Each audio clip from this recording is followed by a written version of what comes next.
මේ ඉන්නේ while cookbook. එහෙමත් නැත්නම් චරිත් එන් සිල්වා. කර කවලා උඩ දාලා වැඩ දාලා රස කරලා ජීවිතේම ගොඩදාගත්තු කොල්ලෙක්. බලපිටියේ ඉපදුණු චරිත්ත පරම්පරාවෙන් උරුම වෙච්ච ධනස්කන්ධයක් නම් තිබ්බේ නැහැ. චරිත් ජීවිතේ පටන් ගත්තේ බිඳුවෙන්.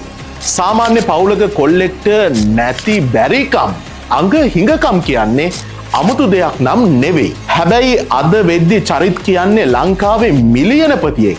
වයිල් කුක්බුක් ලංකා ඉතිහාසයේ ප්‍රථම වතාවට සබ්ස්ක්‍රයිබර්ස් කෝටිය පසු කරන්නට සමත් වෙනවා. අද ඩොලර් වලින් ගනුදෙනු කරාට එදා රුපියල් 2-3000ක් හොයාගන්න මේසන් කරුවන්ට අත් උදව් දීපු අතීතයක් තමයි චරිත්ත තියෙන්නේ. මං කිව්වා මම රස්සාවල් ගොඩක් කරලා තියෙනවා. කුලී රස්සාව කරලා තියෙනවා.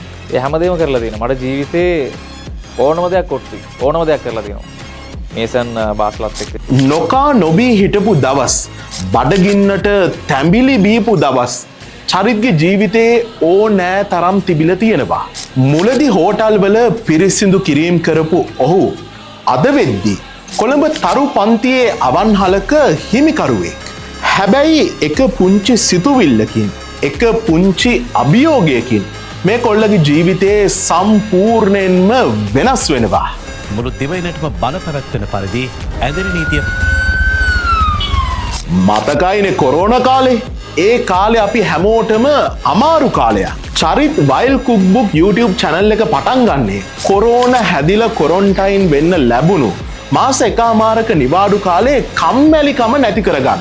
එදා 2020 ජොලියට පටන්ගත්තු මේ YouTube channel එක අද ලෝකෙම කතා කරන ලංකාවේ අංක 1 YouTube channel එකක් වෙයි කියලා චරිත් එදා හීනකින්වත් හිතුවේ නැතුව ඇති. උයන්න උගන්නපු හොඳම නෙමේ ජනප්‍රියතම කුකරී නාලිකාව වයිල්ඩ් කුක්බුක්. හැබැයි සෝෂල් මීඩියා වල Taman දන්න සාස්තරෙන් කොල්ලා හරියටම නිල ඇල්ලුවා. චරිත් ගත්ත මිලියන 10 ඩයමන්ඩ් බටන් එක නිසා රටම දිනුව කියලයි අපිට නම් හිතෙන්නේ. සෝෂල් මීඩියා ඉල්ලමක් කරගත්ත Charith YouTube, TikTok, Instagram, Facebook මේ හැම තැනකම වයිල් කුක්බුක් මාක් එක තියලා ඉවරයි. ඉතින් චරිත් මිලියන 50 රූබි බටන් එක ගේනකම් අපි බලන් ඉන්නවා.